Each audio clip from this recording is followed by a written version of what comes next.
Hello. It's been a little while, hasn't it?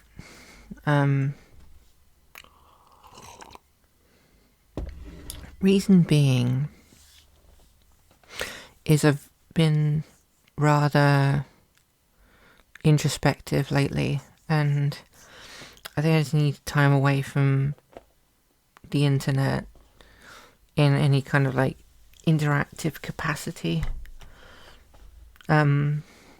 But I wanted to do something fun and more community focused this time, and I'm going to read. Okay, so this isn't planned. I'm just got Denpa-chan open, and I'm gonna scroll through the various archives and read a few posts, some which I may find to be very important to me, I guess. Let's see.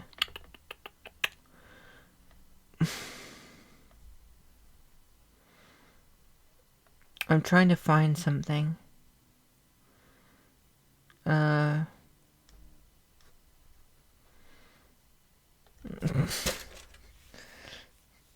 I hate Normans so goddamn much. Wait a second.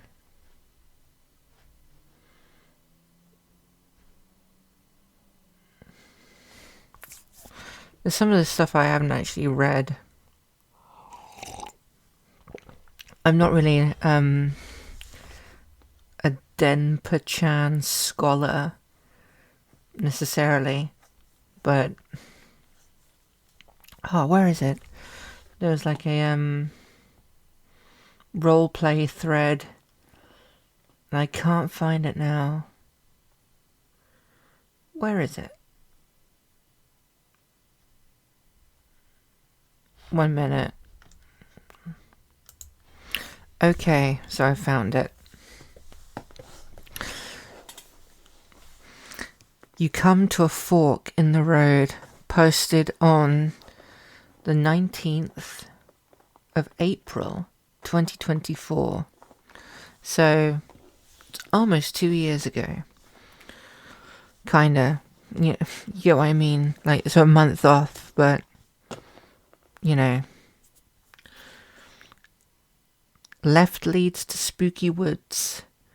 Right leads to the fancy castle. What do you do? Go to fancy castle. There you find a door soldered to the wall. There's a key in the lock, but it as well is melted into it. After looking around, you realise that this was a shack besides the fancy castle. Instead of wasting time, you go to the castle. There you meet 3 guards. They block the passage and demand reason of visit. What do you do? Go back to the shack. There's not much of interest around the shack. What catches your curiosity is the shack's door. There is no lock. What do you do? Knock on the shack door. You hear shuffling from inside. After a moment, the door cracks. From within, a golden saucer eye peers out at you. They growl out to you. Yes, you bring a thing. What do you do? Smile and say, you're the thing. The being laughs and insultingly states, had any other man come with such a poor excuse, I would have got rid of their suffering. Jesus, this voice is actually really hard on my vocal cords. You won't be given the joy of reincarnation. I'll let you leave with a clause. You must come with a ball of rash to me. In case you don't, consider slaving for your annual life. You have a fortnight. Now run, fetcher. What do you do? Go back to the guards and ask what the deal is with the shack man. What the deal with the shack man is. You ask about the man in the shack to the guards. They explain to you that he is a crackhead who refuses to leave the shack. They admit attempting to ostracize him from the castle's grounds, but the liege became fond of him as he believed him to be a fortune teller. You inquired about what the ball of rash is. The guards clarified the object is simply crack. The man calls it rash because it makes him rash into the realm of Watal, or something like that. They offered you a feisty reward for getting rid of the man, since you hadn't declared loyalty to the liege. What do you do? Find a local drug dealer and obtain rash. You find the dealer, but you remember you're broke. What do you do? Ask how much the rash is, and then go to the local guild to see if you can make some fancy quasi-medieval based currency equivalent of cash money dollar bills.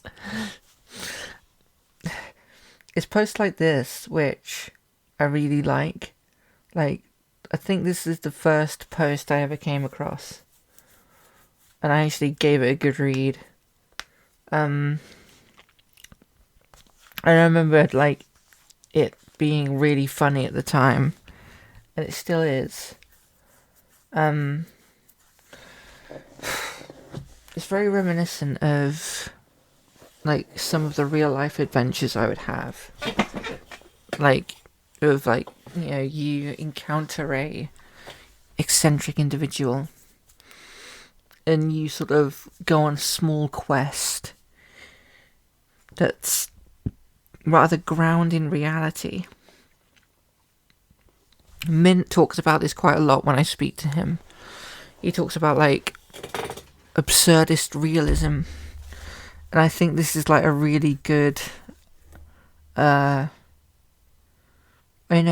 mean, yeah, I doubt people in a castle in those times would have crack, but like, I don't know, there's a sort of absurd possibility to it, you know? There's not, oh, go here and like collect the magic sword. It's like, oh, dude needs something and you're gonna get it for him. Here's your little quest. I've done that sort of thing in real life. Not the drugs bit, but like, you know, just gone on quests for people. This is a really funny post, but like, I want to like savor it for later. What was I going to talk about? Right. I've got a plan to hang out with Mint. I'm going to go camping with him at some point. And he showed me like a small video of his camping equipment. Unfortunately, it's just not loading right on my computer or my phone. But I'm going to give it a few watches to see if it just... I don't know. I know that it's not an analog machine, but like, if it like wobs up, I guess... if it breaks in and I can manage to actually watch it without it buffering until the end of time.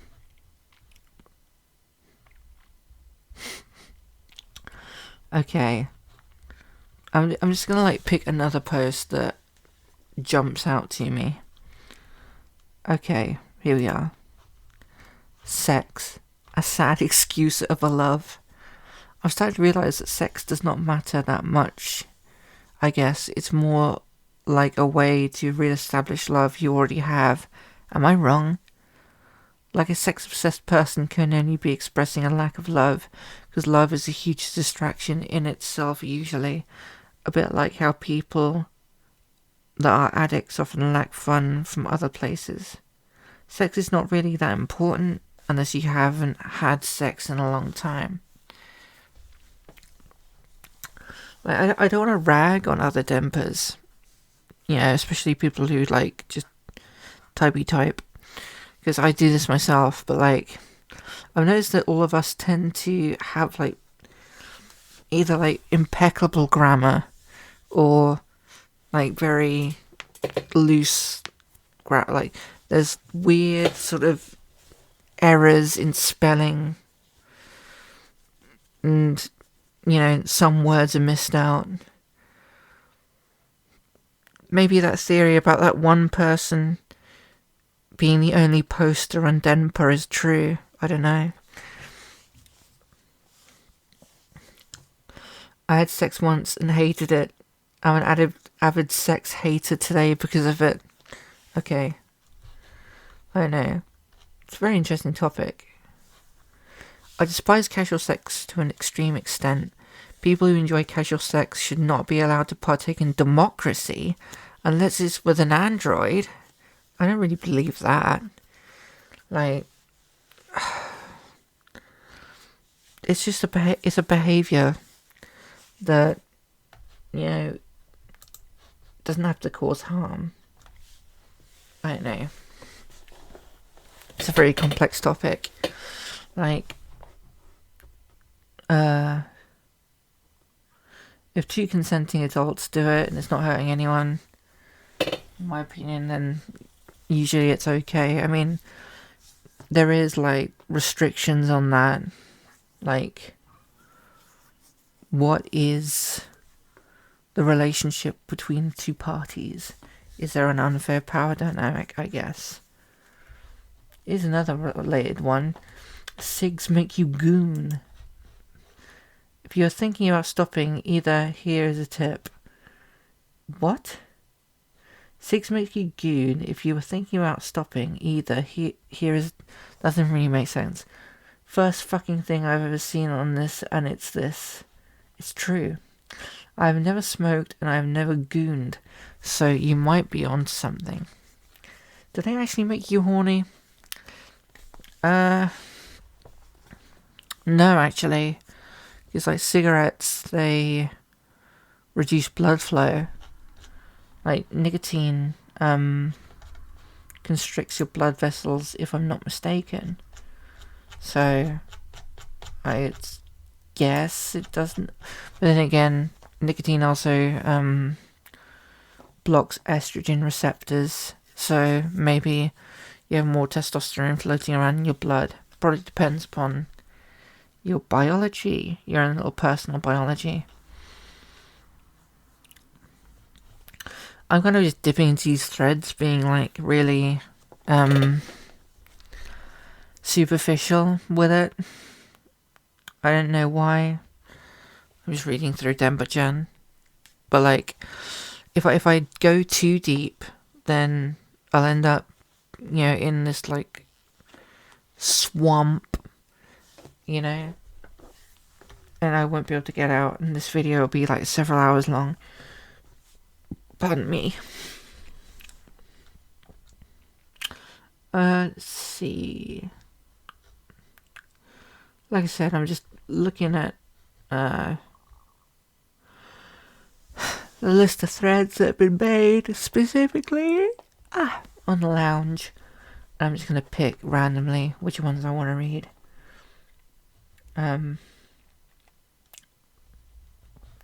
Oh, this is really cool. That's last year's New Year's Eve. See what Denpa's did on New Year's Eve 2025. Denpa-chan, what did you do on New Year's Eve? I rewatched the Hidamari sketch New Year's episodes. I think this is Dripping Ooze, who posted anonymously, because I remember him mentioning that at some point. Hung out with family for a bit, then watched Love Exposure for the first time. Had a great day. Rewatching Chivalry of a Failed Knight. Playing MTG. Not sure what that is. With a friend. Dinner with family. Good times. Hanged around with family and then fired some fireworks. Same thing I do every night. Play video games and jacked off. Yeah. Same thing we do every night, Pinky. Take over the world and jack off. Yeah, sounds about right. ate 12 grapes and drank a glass of kava. I went to the country with some family members and read books and consumed alcoholic beverages. Delightful. Seems as though everybody was having, a satisfactory time at least. At least nobody was like, oh yeah, I was sleeping in my cardboard house because I'm hobo or something. At least everybody had like a modicum of comfort at least during that time, which is good to see, you know. I'm not going to comment on the thread that I made because it's a dumpster fire. You all know the thread that I mean. It had to be shut down because people kept on having arguments in it. And it's just not kosher to like have uncomfy arguments on this board, because this board is a comfy place. It's like a mattress with a familiar smell, you know, like no use in arguing the toss about things that everybody's already argued about several million times already. Maybe, I don't know. It's just, it's like when you talk politics with a group of friends that you had and it gets heated and you decide not to hang out anymore because, you know, you realise that you are both opposed to one another's existence in some sort of way. You can't really reconcile that, and now every single hangout session is marred. I don't know. Maybe it's hyper specific. I don't know. I'm just a silly person on the internet who doesn't really know what they're doing with their life in this current moment in time.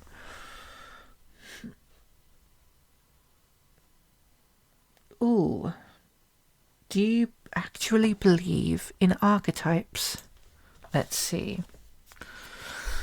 What are the characteristics of the Denpa? What are the characteristics of the normie? Assuming there are those who are not easily categorized as either, who are these others? My idea is that identity is at best a game we play, but more often I find that it resembles a labyrinth or maybe a prison. I have a hard time trusting people when they don't acknowledge it as a tool for control that it seems to unavoidably be. Well, that's an interesting take on things.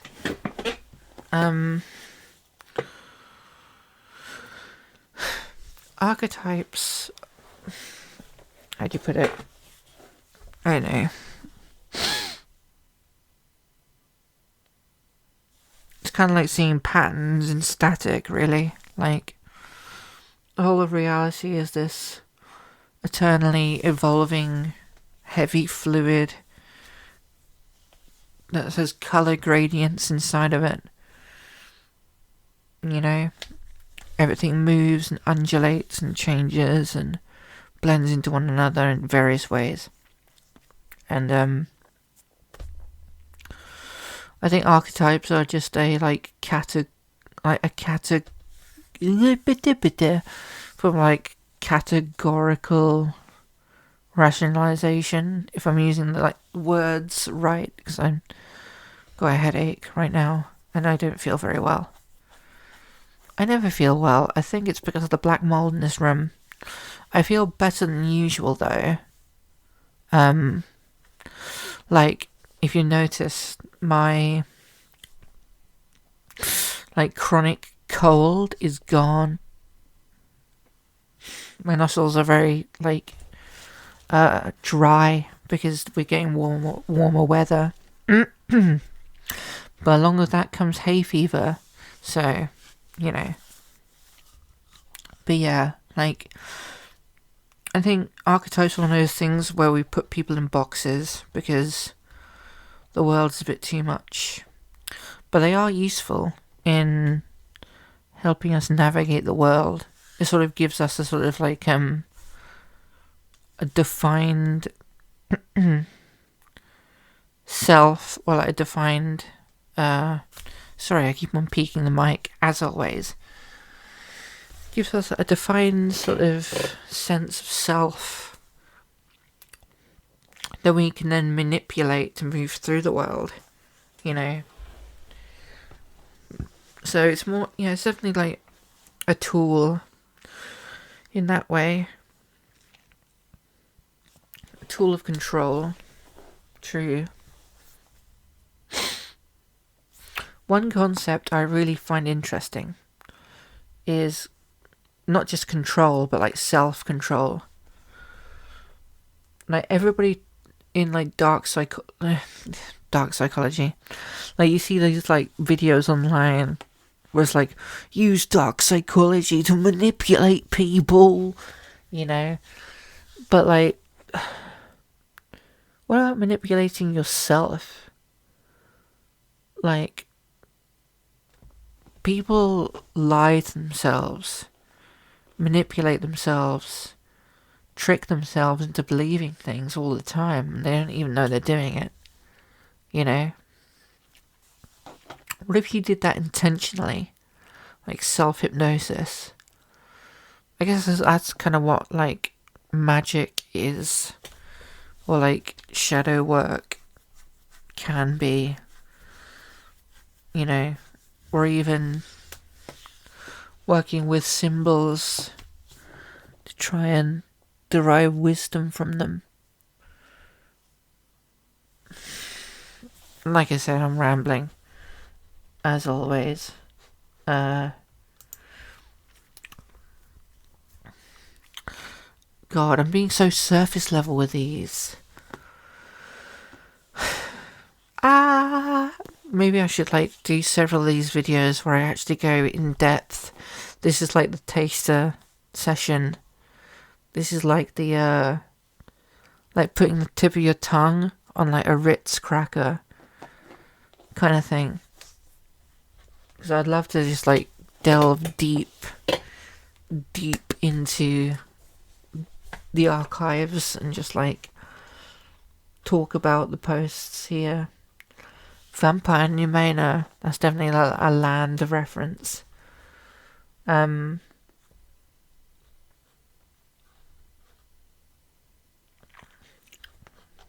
mean, Land got that from Marx, if I'm not mistaken. Like the fanged menace, like that capitalism is.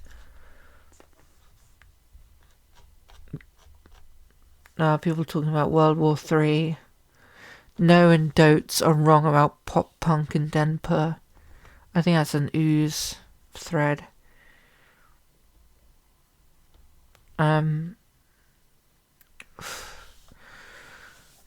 See, I filmed a video of myself not too long ago. And Min has seen it, but nobody else has. Where I'm like eating hummus and olive bread. And I'm showing my face. And I'm talking about Denpa and flaneur specifically. I think I would like to, not in this video because this is rather rambly, but I'd like to like make a proper response to flaneur's video. What video is that actually? Remind me. My brain is like a sieve at this time of night. Magic and Mushrooms, that video I wanted to respond to. But it's been 3 weeks and I crawl out of my hovel very rarely, and flaneur's been quite busy.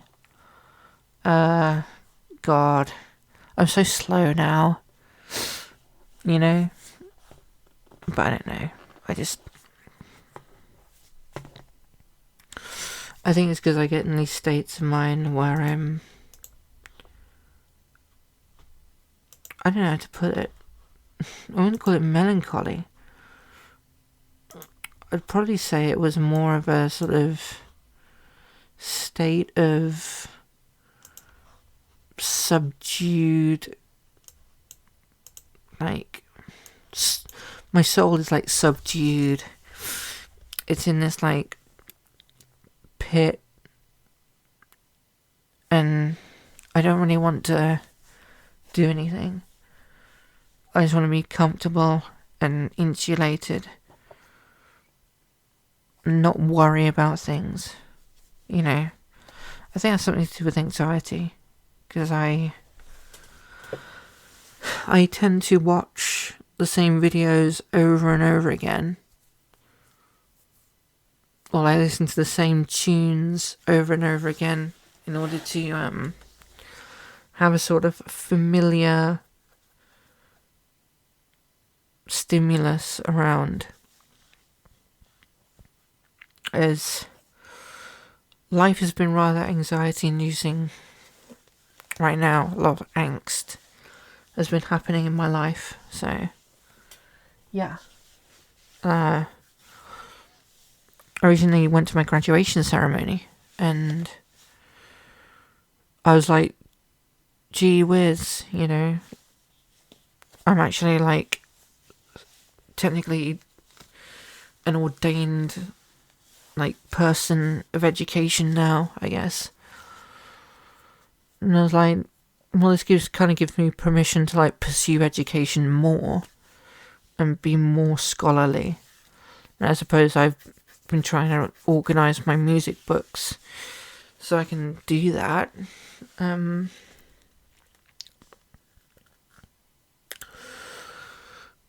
But yeah, it's like, okay,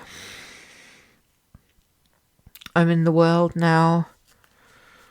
You know, I've been given permission by the ceremony to be in the world as this person. But it's like, so much freedom, so much richness to be had. It's almost sickening, and it hurts the teeth, you know. So much freedom, but how do you grasp it? Also, I don't have a lot of money, so there's that as well.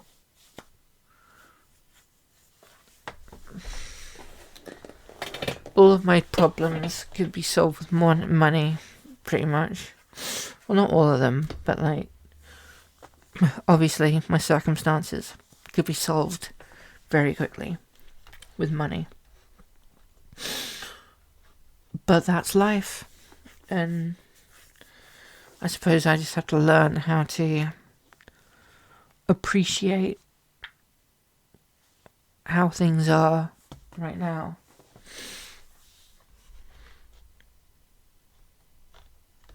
Yeah.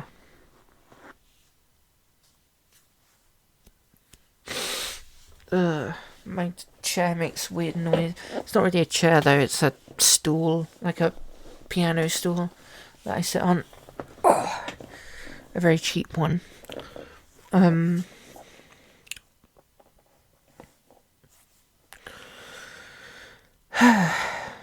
This is hard. Because all my videos turn into this strange, scatterbrained drawl, almost. Any sort of structure is lost within my wandering brain.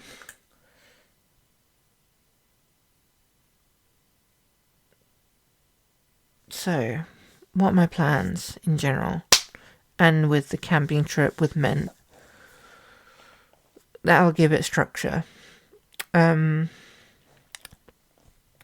plans are, I want to become more scholarly, because I have read books in education to, like, you know, be educated, but I didn't do as much as that as I wanted to, because I don't know, I had a lot of things going on mentally, and yeah, it wasn't nice. And I feel like throughout my whole education, I've had these moments, well, not moments, like these entire periods where I'm just mentally unstable. And I think that's partially because I didn't really know where I stood in the world.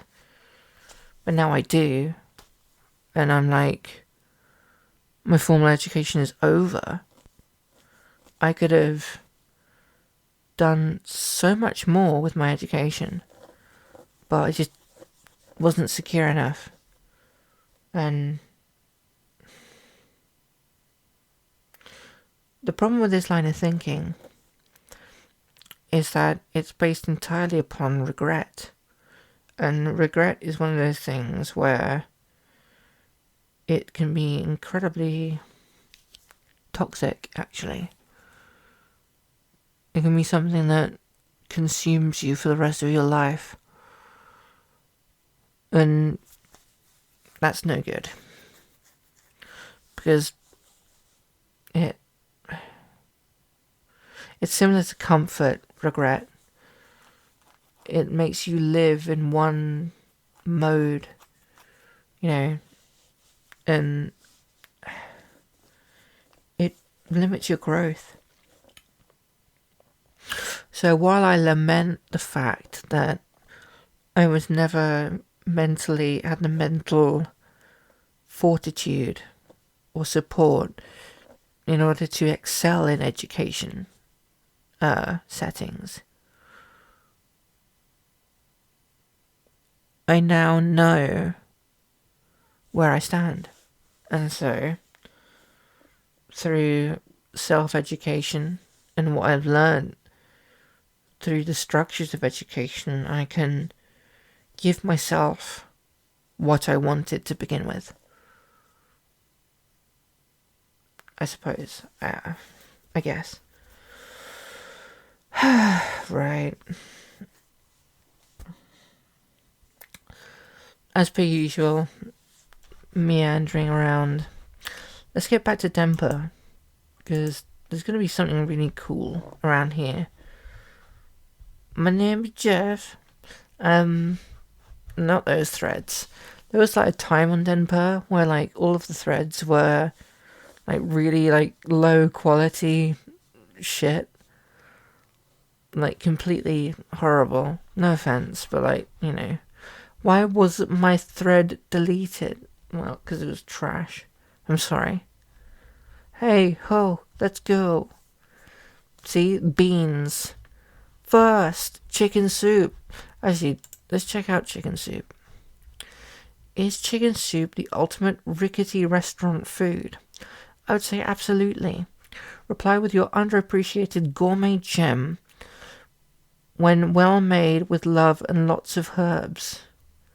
A great sandwich changes lives. That is very true. Like, a good sandwich can, make you believe in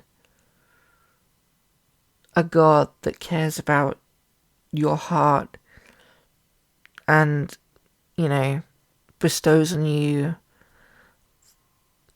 all of them, like, I don't know.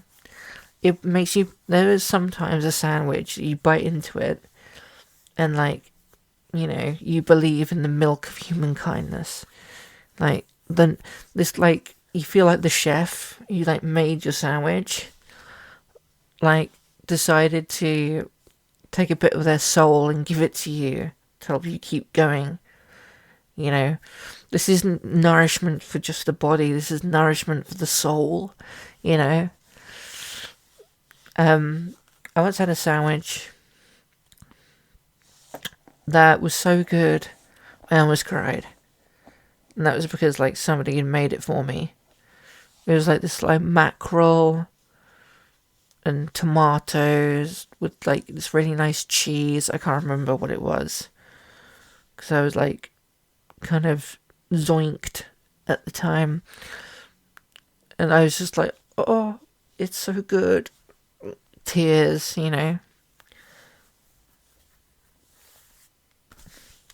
Anyway, scrambled eggs with potatoes, Polish style. Why style in full caps?